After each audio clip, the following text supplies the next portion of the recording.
હાય friend, જય રામાપીર। આપણે અમારા ગામ આસોદરની અંદર રામાપીરનું મંદિર આવેલ છે ને દર્શન આવ્યા છીએ, તો આપણે ગેટની અંદર જઈએ છીએ અને તમને જો અમારા ગામનું મંદિર છે ને જો અત્યારે તો આપણે પહેલાં પ્રથમ થંભ છે, આ થંભ તમને બતાવીએ છીએ।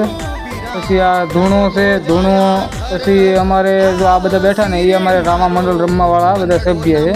અમારા ગામની અંદર જે રામા મંડળ રમે ને એના બધા સભ્ય બેઠા છે, આપણે બધાની મુલાકાત લીધી છે। અને અમારા ગામની અંદર પછી બીજી પણ વસ્તુ તમને બતાવું છું, જોજો વિડીયો, કેમ કે વિડીયો જોશો ને તો તમને ખ્યાલ પડશે। આ અમારું રામાપીરનું મંદિર છે, આપણે ગામ સમક્ષ અમારું બનાવેલું છે રામાપીરનું મંદિર અલખ ધણીનું। એટલે અહીંયા છે ને કોઈ જાતપાત નથી, બધા સૌ સરખા। આપણે વેલનાથ બાપુની જગ્યા પણ બનાવેલી છે। પછી પાછળ આપણે જાઓ એટલે આગળ પ્રસાદી પણ છે, તો આ પ્રસાદીની પણ સુવિધા અમારા ગામની અંદર સારી છે। પ્રસાદી અત્યારે દર બીજે આપણે 12 મહિનાની 12 બીજે પ્રસાદી તો બીજના દિવસે હોય, કેમ કે પ્રસાદી ફરજિયાત અમારે અહીંયા હોય। અને પ્રસાદી પણ લેવા પણ તમે પણ પધારજો, લાવો લેવા। અને અમારા ગામ આસોદરની અંદર રામાપીરનું મંદિર છે, દર્શન કરવા આવજો।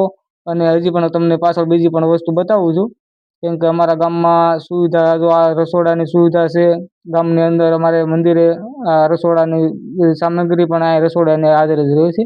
પછી આ સેવાભાવી માણસો છે, સેવા પણ આપણે કરે, ગામના માણસો બધા સેવાભાવી હોય અને સહી। અને આ પછી તમને બીજું બતાવું ને એ એક આપણે જો આ ગેસના ચૂલા અને બધું કમ્પ્લીટ વસ્તુ આવીને ક્યાંય લેવા જવાનું જ નહીં, બધું રામા મંડળમાં જ છે અમારે।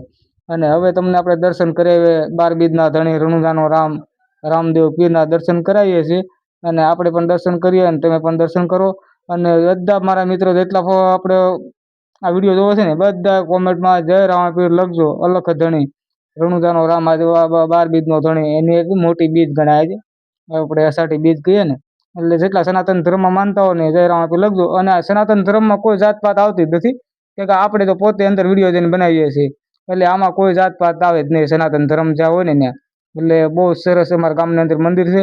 અને ક્યારેક દર્શનનો લાવો લેવા તમે પણ પધારો અને જય રામાપીર કોમેન્ટમાં લખજો।